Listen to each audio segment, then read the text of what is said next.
இன்னைக்கு பலாப்பழத்துல கொழுக்கட்டை தான் பண்ண போறேன். என் வீட்டுக்காரர் ஒரு பலாப்பழம் வாங்கிட்டு வந்தாங்க.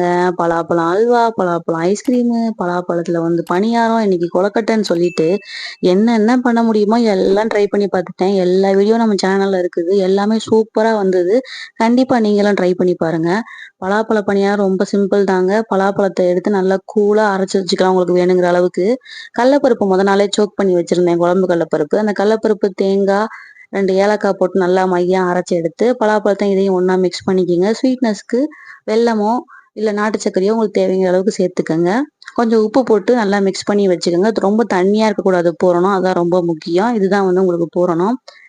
பச்சரிசி மாவை கொஞ்சம் உப்பு போட்டு நல்லா கொழக்கட்டை பிடிக்கிற பதத்துக்கு நல்லா அதையும் பெனஞ்சு வச்சுக்கலாம். அதை ரவுண்டா தட்டிட்டு கையிலேயே ஸ்டஃபிங் உள்ளக்க வச்சுக்கோங்க. அந்த பலாப்பழ ஸ்டஃபிங் உள்ள வச்சு கொழக்கட்டை ஷேப்புக்கு பிடிச்சிட்டு இட்லி கோப்பரையில் அவிச்சு எடுத்தா அவ்வளோ அருமையா இருந்தது. கண்டிப்பா ட்ரை பண்ணி பாருங்க.